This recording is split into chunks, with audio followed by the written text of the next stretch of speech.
জিবরাইল আমিন যখন এই প্রস্তাব দিলেন, প্রস্তাব প্রত্যাখ্যান, মিকাইল আসছে, ভাই ইব্রাহিম তোমাকে আগুন থেকে বাঁচাই। কয় না না, আগুন থেকে বাঁচানো দরকার নাই, এমন অন্ধ আল্লাহর ইবাদত করি না যে আল্লাহ দেখেন না যে আমি আগুনে পুড়তেছি।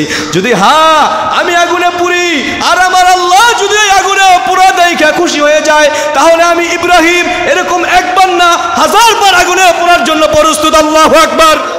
একটা পর্যায়ে হাজেরার দুধ শেষ হয়ে গেছে, বুকে দুধ নাই। শিশু ইসমাইলের প্রচুর পরিমাণ পানির পিপাসা লাগছে। পানির পিপাসা যখন লাগছে, হাজেরা পাগল হয়ে গেছে। সন্তান যখন বিপদে পড়ে, সব থেকে সর্বপ্রথম মাথায় কেয়াস করে কার? মায়ের। কার? মায়ের। সন্তান যদি বিপদে পড়ে, মায়ের দিলটা থরফর করে, বাবার দিলটা থরফর করে। ভাই, বিবি হাজেরা পাগল হয়ে গেছে। ডানে তাকায় পানির জন্য, বামে তাকায়, দক্ষিণে উত্তরে পূর্বে পশ্চিমে পানির জন্য তাকায়, কোথাও পানি পাইতেছে না। এবার হাজেরা সাফা পাহাড়ের দিকে তাকাইছে, দেখে বালু চিকচিক করে, মনে করছে ওখানে পানি। হাজেরা দৌড় দিয়া সাফা পাহাড়ে গেছে, গিয়া দেখে পানি না, বালু চিকচিক করে। আবার মারওয়া পাহাড়ের দিকে তাকাইছে, দেখে সেখানে মনে হয় চিকচিক করে, পানি চিকচিক করে। মারওয়ায় তাকাইছে, মারওয়ায় একটা দৌড় মারছে। এইভাবে সাফা মারওয়ায় 7টা দৌড় মারছে। আল্লাহর কাছে এই দৌড় দেওয়াটা বড় পছন্দ হয়ে গেছে। হাজী সাহেবানদেরকে ডাক দিয়া বইলা দিয়েছে, ও হাজী সাহেবানরা, যতদিন হজে আসবা সাফা মারওয়া 7টা চত্বর দেবা। আল্লাহু আকবার। এটা আল্লাহর কাছে বড় পছন্দ হয়ে গেছে। এদিক দিয়ে সাফা মারওয়া যখন 7 চত্বর মারছে, এদিক দিয়ে আল্লাহর কুদরতে ইসমাইল নবী পায়ের আঘাত করছে। কেউ বলে পায়ের আঘাতে, কেউ বলে জিবরাইল আমিনের পাখার ডানার আঘাতে। সেই মক্কার মরুভূমির ভিতর থেকে এরকম পানি বাইরেইতেছে। হাজেরা দৌড়ে আসছে, আইসা দেখে পানি বাইরেইতেছে। হাজেরা মনে করছে অল্প পানি বাইরেইবে, এই জন্য সে পানিতে চতুর্দিক দিয়ে বেড়া দিয়া আটকায়া কয়, ঝম ঝম, থাম থাম। আল্লাহু আকবার। তার ভাষায় বলে ঝম ঝম, থাম থাম। কিন্তু হাজেরা বুঝে নাই, এই পানি তো 2-1 মিনিটের পানি না। এই পানি হইল যতদিন পৃথিবী থাকবে ততদিন এই পানি থাকবে। সুবহানাল্লাহ। নবীজিকে সাহাবীরা জিজ্ঞাসা করে, ইয়া রাসূলুল্লাহ, ইয়া হাবিবাল্লাহ, এই জমজম কূপের নল কূপ কোথায়? নবীজি কয়, আর কূপ হইল হাউজে কাউসারের সাথে। সুবহানাল্লাহ। জান্নাতের সাথে এত পরিমাণ পানি, জমজমের পানি এত পরিমাণ নেওয়া হয়। কোন সময় জমজমের পানি কমছে ভাই? না, জমজমের পানি বেরিয়ে আসতেছে। আর আমরা যে এখন কোরবানি করতেছি, এই কোরবানির নিয়ম এটা আসছে বাবা ইব্রাহিম আলাইহিসসালাম থেকে। কার থেকে বলেন সবাই? ইব্রাহিম আলাইহিসসালাম থেকে আসছে। হযরত ইব্রাহিম আলাইহিসসালামের ইতিহাস, লম্বা ইতিহাস। উনি যখন দুনিয়াতে আসছে, ছোট্ট মাসুম বাচ্চা, একটু একটু বোঝা শুরু করছে। ইব্রাহিম আলাইহিসসালাম, হযরত ইব্রাহিম আলাইহিসসালাম রাতের গভীরে আসমানের দিকে তাকায়া যখন চন্দ্র দেখে, কুরআনুল কারীমে আছে, ওয়াকাযালিকা নুরি ইব্রাহিম মালাকুতাস সামাওয়াতি ওয়াল আরদ। আপনার কুরআনুল কারীমে আছে, অন্য আয়াতের ভিতরে আছে, ফালাম্মা জান্না আলাইহিল লাইলু রাআ কাওকাবা قال هذا ربي فلما أفل قال لا أحب الآفلين فلما جن عليه الليل رأى كوكبا قال هذا ربي فلما أفل قال لا أحب الآفلين। উনি রাতের গভীরে এরকম একটা তারকা দেখছে, তারকা দেখছে। তারকা দেখা কয়, এইটা আমার রব। ইব্রাহিম নবী কি বলতেছেন? এটা আমার রব। কিন্তু দিনের বেলা তারকা আর দেখে না। কয়, যেই জিনিস স্থির থাকতে পারে না ওইটা আমার রব হইতে পারে না। বলেন আল্লাহু আকবার। এরপরে আবার রাতের গভীরে ঘুমাইছে। ঘুমায়া দেখে আসমানের দিকে তাকায়া, আসমানের দিকে তাকায়া দেখে বিশাল বড় একটা চাঁদ। কয়, চাঁদ আমার রব। কিন্তু দিনের বেলায় চাঁদ থাকে না। কয়, চাঁদ আমার যে জিনিস নিজে স্থির থাকতে পারে না সেটা আমার রব হইতে পারে না। আল্লাহু আকবার। আবার দিনের বেলায় বেলায় বড় একটা সূর্য দেখছে, কয় সূর্য আমার রব, সূর্য আমার রব।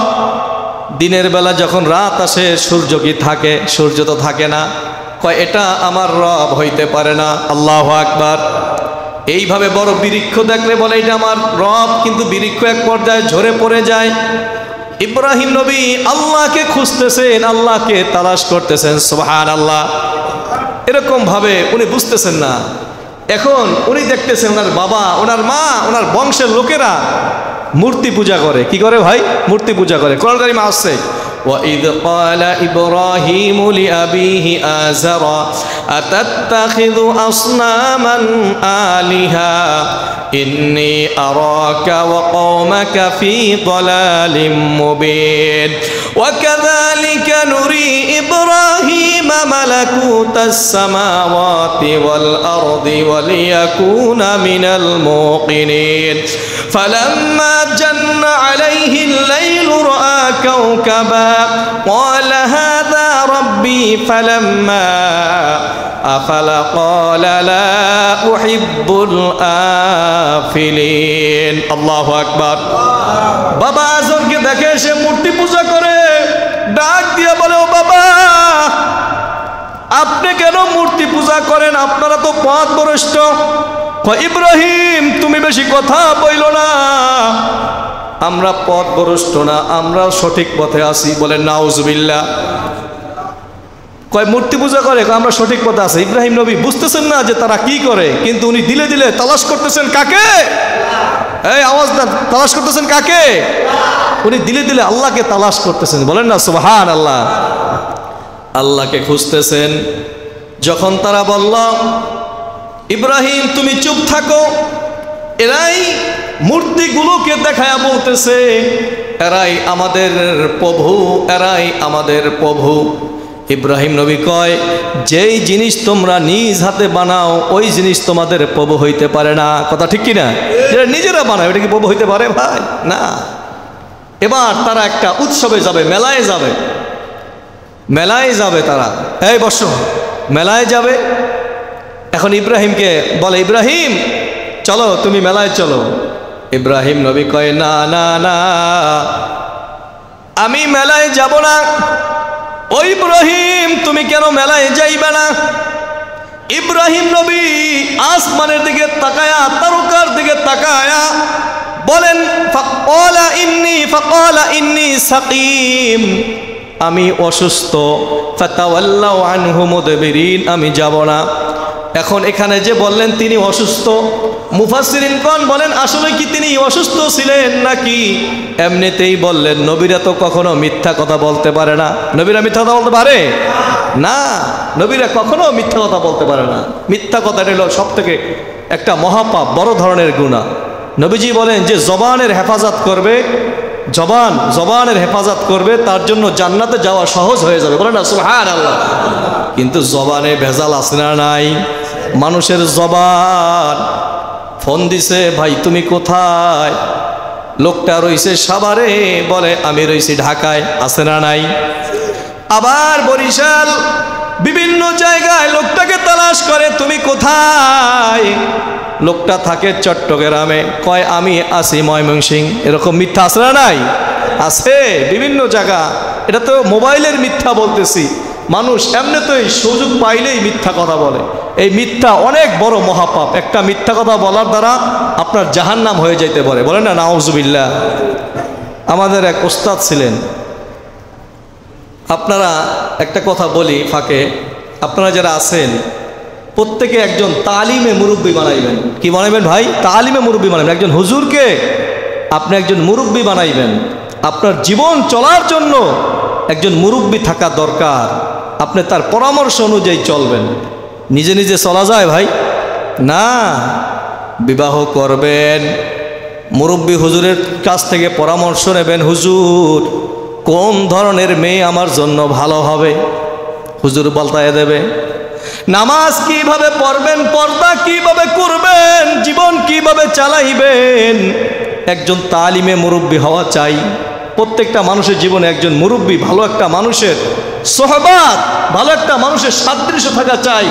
জীবন যদি উজ্জ্বল করতে চান, এই জীবনকে যদি জান্নাতি মানুষ হিসাবে গড়তে চান, তাহলে অবশ্যই একজন ভালো মানুষের সোহবতে থাকবেন। পারবেন তো ইনশাআল্লাহ? এবার ইব্রাহিম নবী কয়, ফাকালা ইন্নী সাকিম, আমি অসুস্থ। মুফাসসিরিন বলেন এই যে অসুস্থতা কি বুঝাইছে? সে এমন আছে, সে অসুস্থ হইতে পারেন। দ্বিতীয় হইল উম্মত আজকে মূর্তির পূজা করে, উম্মত পথভ্রষ্ট, একজন নবী কিভাবে সুস্থ থাকেন? কথা বুঝে আসছে কথা? যদি মুসল্লি ভাইরা নামাজ না পড়েন, কোরআন তেলাওয়াত না করেন, যদি দিনের পথে না চলেন, ইমাম সাহেব বড় পেরেশানি হয়ে যায়। আমার ওই যুবক কেন নামাজ পড়ে না? আমার ওই যুবক কেন দিনের পথে চলে না? আমার ওই বয়স্ক বাবা কেন নামাজে আসে না? কেন কোরআন তেলাওয়াত করে না? কেন সঠিক পথে চলে না? ইমাম সাহেব বড় ব্যথায় ব্যথিত হয়, আল্লাহর কাছে দোয়া করে, মালিক আমার একটা মুসল্লিও যেন জাহান্নামের আসামি না হয়, আমার একটা যুবক মুসল্লিও যেন জাহান্নামী আসামি না হয়।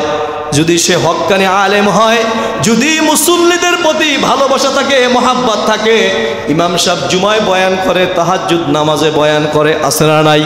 কথা বলেন, আছে না নাই? আপনারা বুঝবেন না, অনেক জায়গা বিপদে পড়েন, কিন্তু বিপদ থেকে আবার উদ্ধার হয়ে যান। কিভাবে বিপদ থেকে উদ্ধার হয়ে যায় কল্পনায়ও আসে না। ওই মুরব্বীদের দোয়া আর আলেম ওলামাদের দোয়ার বদৌলতে আল্লাহ তাআলা আপনাকে বিভিন্ন বিপদ থেকে হেফাজত করে। কথা ঠিক কিনা? আছে না নাই? আছে। বুঝতেছেন না তো? যে কোনো ভালো মানুষের দোয়ার বদৌলতে আল্লাহ তাআলা আপনাকে, আমাদেরকে অনেক বড় বড় আযাব থেকে আল্লাহ তাআলা রক্ষা করে। বলেন না সুবহানাল্লাহ। ইব্রাহিম আলাইহিস সালাম বড় টেনশনে পড়ে গেলেন, আয় আল্লাহ আমার এই উম্মতের কি অবস্থা হবে? কয় ফাকালা ইন্নী সাকিম, আমি অসুস্থ, আমি যাব না, মেলায় যাব না। ঠিক আছে ইব্রাহিম, তুমি যাইবে না, মন্দির পাহারা দেবা তুমি। কয় ঠিক আছে, মন্দির পাহারা দেব। এবার সবাই মেলায় চলে গেছে। ইব্রাহিম নবী মন্দিরের ভিতরে ঢুকছে, ঢুকে দেখে মূর্তির সামনে কলা থোয়া, বিভিন্ন আইটেমের ফল থোয়া। ইব্রাহিম নবী একটা ফল হাতে নিয়ে মূর্তির সামনে দিছে, খাস না কি লেগা? খায় না। মূর্তি খাইতে পারে? মূর্তি খাইতে পারে না। ফল উঠাইছে, দুধ উঠাইছে, রসমালাই উঠায়া মূর্তির গালে মারে, কিরে খাস না কি লেগা? খায় না, কথাও বলে না। কয় তাইলে কথা খাবি না কি লেগা? অসুস্থ, পেটের সমস্যা। আল্লাহু আকবার। মূর্তি খায় না, কথা বলে না, কিছুই করে না, কি প্রবলেম? ইব্রাহিম নবী এবার একটা হাতের ভিতরে লাঠি লইছে, বড় মূর্তিটার সামনে ছোট মূর্তিটাকে ভাঙতাছে আর কইতেছে, কিরে তোর বাচ্চাদেরকে মারতেছি, ফিরাইতে পারস না কি লেগা মার শুরু। সব মূর্তি ভাঙছে, একটা কুড়াল হাতের ভিতরে নিয়ে সব মূর্তি একদম সাইজ করে দিছে। সাইজ করার পরে ওই বড়টার হাতে কুড়ালটা ধরায়া দিছে। সব লোকেরা মেলা থেকে আসছে, আইসা পয়গম্বর ইব্রাহিমকে ধরছে। ও ইব্রাহিম, এই কাজ কে করছে? পয়গম্বর ইব্রাহিম ডাক দিয়া বলে, আমারে কি লেগে জিজ্ঞাসা করো? বড়টা তো সব কিছু তাকায়া দেখছে, তারই জিজ্ঞাসা করো, সেই বইলা দেবে। বড়টা কি বলতে পারবে? ও ইব্রাহিম, তুমি কি আমাদের সাথে ঠাট্টা করতেছো? কয় কেন ঠাট্টা করব? তোমরাই তো তার কাছে চাও, তার কাছে মাথা নত করো, বিপদ আপদে পড়লে মূর্তির কাছে চাও। এবার তাকেই জিজ্ঞাসা করো কে মারছে। কোনো মূর্তির ক্ষমতা আছে মানুষকে সাহায্য করার? আওয়াজদার, কোনো মূর্তি ক্ষমতা আছে মানুষকে বিপদ থেকে উদ্ধার করার? ক্ষমতা আছে কার? আরো জোরে কার? ক্ষমতা হইল আল্লাহর। সব মানুষ মেলা থেকে যখন আসছে, পয়গম্বর ইব্রাহিমকে যখন এই কথা বলছেন, ইব্রাহিম আলাইহিস সালাম তাদের কথার যখন জবাব দিতেছে, কয় ঠাট্টা করতেছো, মজা করতেছো, এই কেউ এই কাজ করে নাই, করছে ইব্রাহিম। সবাই বুঝে ফেলছে যে কাজ ইব্রাহিম নবী করছে। তাহলে কি করতে হবে? ইব্রাহিমের হাতে পায়ে রশি লাগায়া নমরুদের কানে এই খবর গেছে। নমরুদের কানে যখন এই খবর গেছে, ইব্রাহিমের হাতে পায়ে রশি লাগায়া নমরুদের দরবারে নিয়ে গেছে। নমরুদ লম্বা ইতিহাস, লম্বা ঘটনা। নমরুদ ভক্তবিন্দুদেরকে ডাক দিয়া কয়, আগুনের অগ্নিকুণ্ড বানাও। বিশাল বড় আগুনের অগ্নিকুণ্ড বানাইছে। অগ্নিকুণ্ড এমন আগুন, আগুন উপর থেকে যদি একটা পাখি উড়ে যায়, পাখি পুড়ে যায়, এরকম আগুন বানাইছে। এরপরে ইব্রাহিম নবীকে আগুনে যে ফালাইবে, আগুনের ধারেও কেউ যাইতে পারে না। শয়তান আইয়া নমরুদরে জ্ঞান দেয়, নমরুদরে বুদ্ধি দেয়, নমরুদ চক্রি বানাও, 16 ঘুল্লা বানাও। ওঠে না বাচ্চারা 16 ঘুল্লায় চক্রি, চক্রি ওই চক্রা বানাবা, চক্রা বানায় দূর থেকে নিক্ষেপ করবা। বলে না নাউজুবিল্লাহ। লম্বা ঘটনা ভাই, সংক্ষেপ করে বলি। চক্রি বানাইছে, ইব্রাহিম নবীকে চক্রায় উঠায়া ইব্রাহিম নবীকে আগুনের ভিতরে ফালায়া দিছে। ইব্রাহিম নবী যখন চক্রির উপরে, কত ভয়ানক একটা অবস্থা। এবার ইব্রাহিম নবীকে যখন চক্রায় উঠাইছে, চক্রায় উঠানোর পরে জিবরাইল আমিন আসছে। ও পয়গম্বর ইব্রাহিম, এই মুহূর্তে আপনি বলেন আমি আপনাকে এই আগুন থেকে উদ্ধার করি। ইব্রাহিম আলাইহিস সালাতু ওয়াস সালাম ডাক দিয়া কয়, ও ভাই জিবরাইল, তুমি কেন এখন আসছো? আমি তো এমন অন্ধ আল্লাহর ইবাদত করি না যে আল্লাহ দেখে না যে আমি আগুনে পড়তেছি। আল্লাহু আকবার। জিবরাইলের সাহায্য নেয় নাই। আমরা কি করতাম? বিপদে পড়লেই মানুষের কাছে যাই, কথা ঠিক কিনা? এ ভাই, বিপদে পড়লে নামাজে দাঁড়াবেন, সিজদায় গিয়ে আল্লাহর দরবারে কাঁদবেন, মালিক বিপদে পড়ছে উদ্ধার করেন আল্লাহ। সন্তান অসুস্থ, সুস্থ হয় না, বাবা অসুস্থ, সুস্থ হয় না, স্ত্রী অসুস্থ, সুস্থ হয় না, মা অসুস্থ, সুস্থ হয় না। সিজদায় পড়ে আল্লাহর আদালতে কাঁদবেন, বিপদ থেকে উদ্ধার করবে কে? আওয়াজ হয় না, বিপদ থেকে উদ্ধার করবে কে?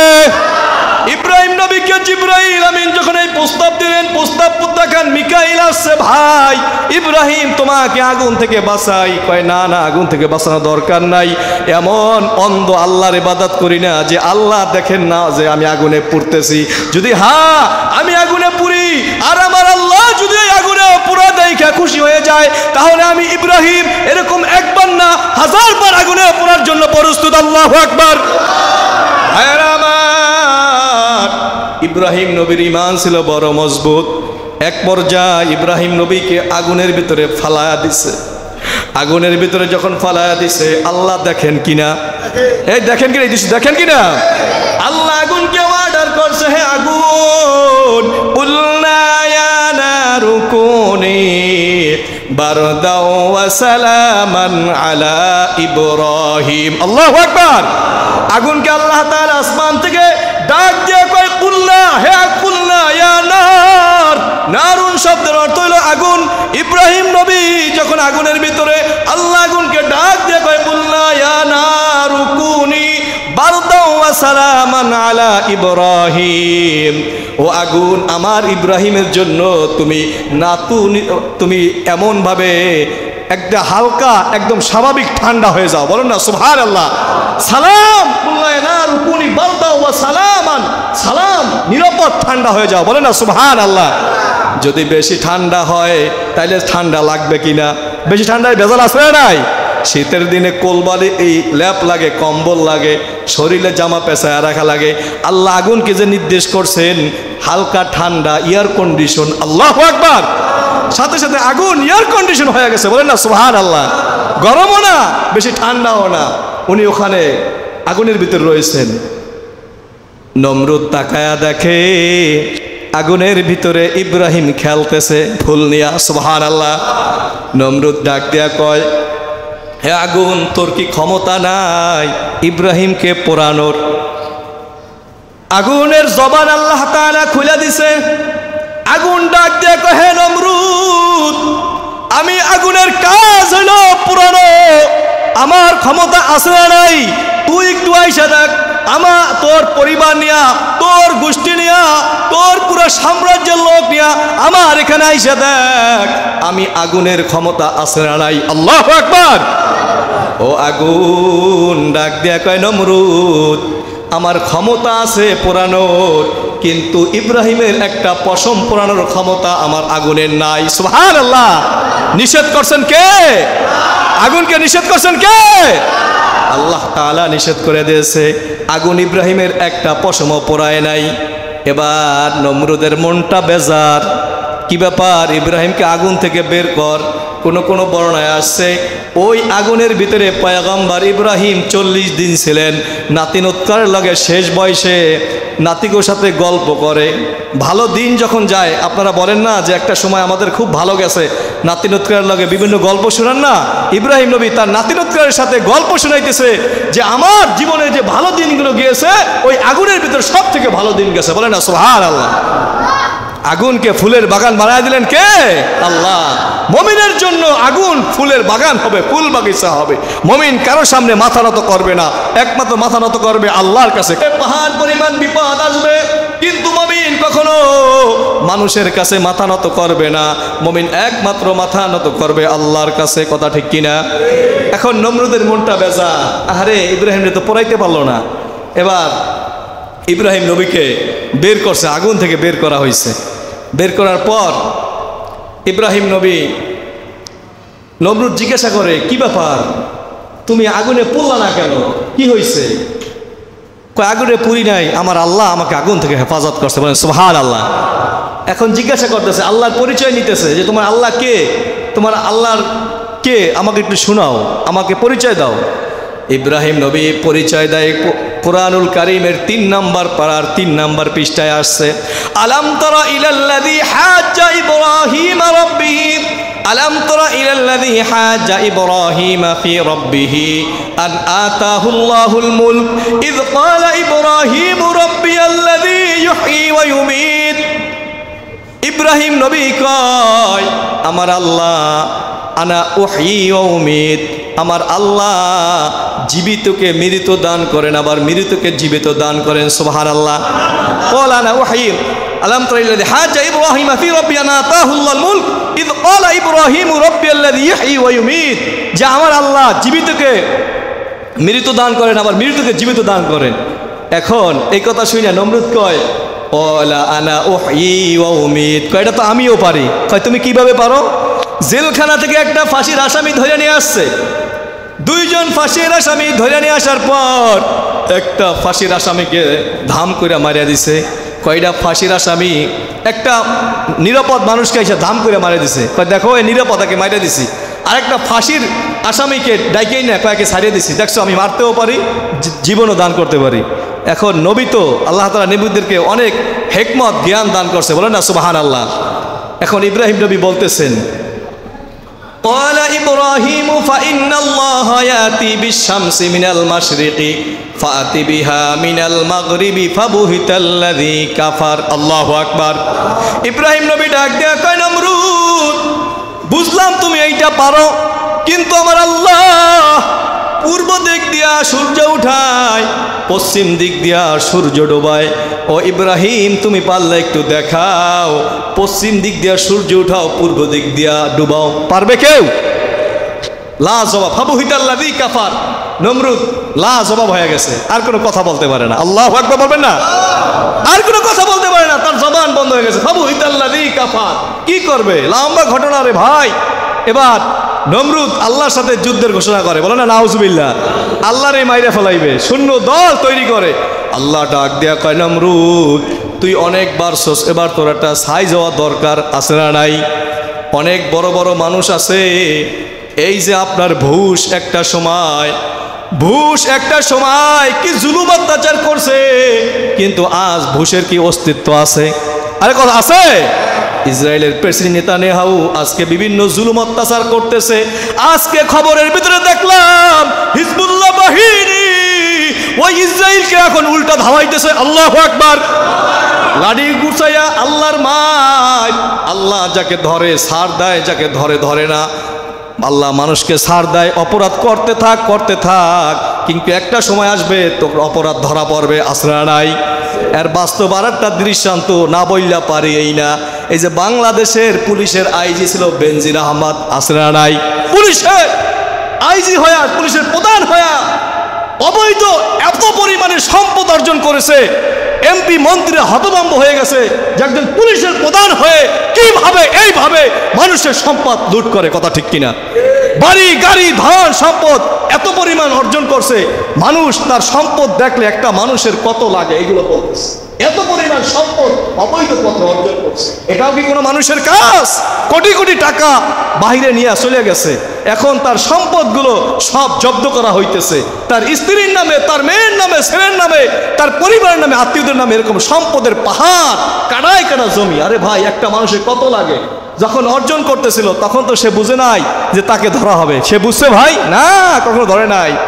আমার মনে হয় এই সম্পদগুলো এখন গরিবকে বিলায় দিলে গরিব অনেক উপকার হবে, কথা ঠিক কিনা ভাই? আল্লাহ তাআলা যদি কাউকে ধরেন, তার সম্পদ যত যদি অবৈধ পন্থায় অর্জন করে বা বিভিন্নভাবে মানুষের মেরে খায়, হক নষ্ট করে, একটা পর্যায়ে তার এরকম দূর অবস্থা হবেই হবেই। নমরুদকে আল্লাহ এবার ধরবে। নমরুদ আল্লাহর সাথে যুদ্ধ করার জন্য রেডি হয়ে গেছে। আল্লাহ কয়, নমরুদ তোকে কোনো জিন দ্বারা মারবো না, এ নমরুদ তোকে কোনো মানুষ দ্বারা হত্যা করবো না, এ নমরুদ তোকে ফেরেশতা দ্বারা মারবো না, তোকে মারবো একটা মশা দিয়া। আল্লাহু আকবার। এরকম আল্লাহ মশা, আল্লাহ তাআলার সৈন্য এরকম সৈন্য ছাইরা দিছে নমরুদের বাহিনী ধ্বংস করার জন্য। সব মশা নমরুদের বাহিনী ধ্বংস করছে। একটা ন্যাংরা মশা আইসা নমরুদের নাকের ভিতরে ঢুকে গেছে, বলেন আল্লাহু আকবার। নাকের ভিতরে ঢোকার পর নমরুদের মস্তিষ্ক চলে গেছে, এখন ভিতরে হালকা হালকা চুলকায়। মানুষ খবর দিছে, আয় আমার মাথাটা একটু চুলকায়া দে। মাথাটা চুলকায়, কয় জোরে দে, জোরে দেয়, আরো জোরে দে, জোরে দেয়, কয় ভাই ও প্রেসিডেন্ট আর পারি না, কয় আরেকজন খবর দে, তুই 12 ঘন্টা, তুই 12 ঘন্টা, এইভাবে মাথার উপরে বাইরেইতেছে। আল্লাহু আকবার। বাইরেইতেছে। এক পর্যায়ে জুতার খরম আছে না, দেখেন না কি আছে জুতার খরম, কয় প্রেসিডেন্ট হাত দিয়া আপনার মাথায় থাপড়াইতে থাপড়াইতে হাত ব্যথা হয়ে গেছে, কয় তাহলে এবার জুতা ল। কি ল? এবার জুতা ল। জুতা দিয়ে এবার সাইজ। প্রেসিডেন্ট ঘুষকে জুতা দিয়ে সাইজ করছে না এক সাংবাদিক। আল্লাহ তাআলা কাউকে যদি ইজ্জত দিতে চান আল্লাহ তাআলা দিয়া থাকেন, আর কাউকে যদি বেইজ্জতি করেন এইভাবেই করে থাকেন। এত বড় নমরুদের ক্ষমতা, বাহাদুর, কিন্তু শেষ পর্যন্ত আর মাথায় কি উঠলো? জুতার বাড়ি। আল্লাহু আকবার। এগুলো সব হুকুম কার? আরে জবান খুলেন না, হুকুম কার? আল্লাহর। ভাইয়েরা আমার, এবার খরমের জুতা দিয়া বাইরেতে বাইরেতে কত আর বাইরে যায়, আরো জোরে দে, আরো জোরে দেয়, আরো জোরে দে, আরো জোরে দে, জোরে বাইরেতে বাইরেতে এক পর্যায়ে ওই খাদেম এমন জোরে বাড়ি দিছে মাথা ফাইটা মশা বাইরে গেছে, নমরুদ দুনিয়া থেকে বিদায়। আল্লাহু আকবার। ভাইয়েরা আমার, ইব্রাহিম আলাইহিস সালাম এইভাবে তার দিনের দাওয়াত দিতেছে মানুষদেরকে, তারা বুঝতেছে না। ওয়াকালা ইন্নী যাহিবুন ইলা রাব্বি সায়াহাদিন। এক পর্যায়ে সে বেরিয়ে গেছে, তাদের দেশ থেকে বেরিয়ে গেছে। লম্বা ঘটনা। এবার ইব্রাহিম নবী আল্লাহর কাছে দোয়া করছে, রব্বি হাবলি মিনাস সলিহিন। ও আল্লাহ, আপনি আমাকে একটা নেককার পুত্র সন্তান দান করেন। আল্লাহ পাক রব্বুল আলামিনের কাছে সন্তান চাইলেন 80 বছর বয়সে। কত বছর বয়সে? 80 বছর বয়সে কি কার সন্তান হয়? আমাদের অনেকের হয়, বলি না আলহামদুলিল্লাহ। ইব্রাহিম নবী 80 বছর বয়সে আল্লাহর কাছে সন্তান চাইছে। সন্তান যাদের হয় না তারা বোঝে সন্তান না হওয়ার কি ব্যথা, নাকি ভাই? কারো ছেলে আছে মেয়ে নাই, হুজুর একটা মেয়ে হয় যেন দোয়া করেন। কারো মেয়ে আছে ছেলে নাই, আল্লাহ হুজুর দোয়া করেন যাতে একটা ছেলে হয়। কারো ছেলেও হয় না, মেয়েও হয় না, হুজুর একটু দোয়া করেন আল্লাহ যাতে আমার একটা সন্তান হয়। আপনারাও দোয়া করবেন কার কাছে? আর যে কার কাছে? আল্লাহর কাছে। যারা বিয়ে করো নাই তারাও কি চাও? চাই হুজুর বিবাহের পরে, কথা ঠিক কিনা? বিবাহের পরে আল্লাহর কাছে সন্তান চাইবা, বিবাহের আগে আল্লাহর কাছে সন্তানও চাইবা, স্ত্রীও চাইবা। সেই দোয়া আল্লাহ তাআলা শিখায় দিয়েছেন, রব্বানা হাব লানা মিন আজওয়াজিনা ওয়া যুররিয়াতিনা কুররাতা আয়ুনি ওয়াজআলনা লিল মুত্তাকিনা ইমামা। আল্লাহু আকবার। নেককার সন্তান চাইতে হবে, স্ত্রী চাইতে হবে আল্লাহ তাআলার কাছে। ভাইয়েরা আমার, এবার যখন রব্বি হাবলি মিনাস সালিহিন আল্লাহর কাছে সন্তান চাইলেন, ফাবাশশারনাহু বিগুলামিন হালিম, একটা সহনশীল ভালো সন্তানের সুসংবাদ আল্লাহ তাকে দান করছে। বলেন না সুবহানাল্লাহ। রব্বি হাবলি মিনাস সালিহিন ফাবাশশারনাহু বিগুলামিন হালিম, একটা সহনশীল সন্তান আল্লাহ ইব্রাহিম নবীকে দান করছে। সন্তান দুনিয়াতে আসছে, আবার পরীক্ষা শুরু হয়ে গেছে। কয় ও ইব্রাহিম, এই সন্তানকে তুমি মক্কায় রেখে আসো। আল্লাহু আকবার। সন্তান আর স্ত্রীকে মক্কায় রেখে আসো। এবার ইব্রাহিম আলাইহিস সালামের সন্তান যখন হয়েছে, আবার পরীক্ষায় 80 বছর বয়সে, মনে করেন আমাদের এক লোকের 80 বছর বয়সে সন্তান হইল। এবার তাকে যদি বলা হয় এই সন্তানটা একটা মরুভূমির ভিতরে জঙ্গলে রেখে আসবা, তার জন্য কষ্ট আছে না নাই? সেই সন্তানকে মরুভূমির মাঝে এরকম রেখে আসছে। বিবি হাজেরা সন্তান, স্ত্রী আর সন্তানকে রেখে আসছে। বিবি হাজেরা ডাক দিয়া কয়, ও স্বামী আমার, আমাদেরকে আপনি যে এই জায়গা রাইখা যাইতেছেন, এইটা কি আপনার আল্লাহর নির্দেশ না আপনার নিজের ডিসিশন? ইব্রাহিম নবী ডাক দিয়ে কয়, হাজেরা, এটা আমার নিজের পার্সোনাল কোনো ডিসিশন না, এটা হলো রব্বে কারিমের ডিসিশন। রব্বে কারিমে আদেশ করেছেন, সেজন্য তোমাদেরকে এখানে রেখে যাইতেছি। বিবি হাজেরা ডাক দিয়া কয়, স্বামী আমার, আল্লাহর কাছে একটু দোয়া করে যান, আমরা এখানে যেন একটু ভালো থাকি।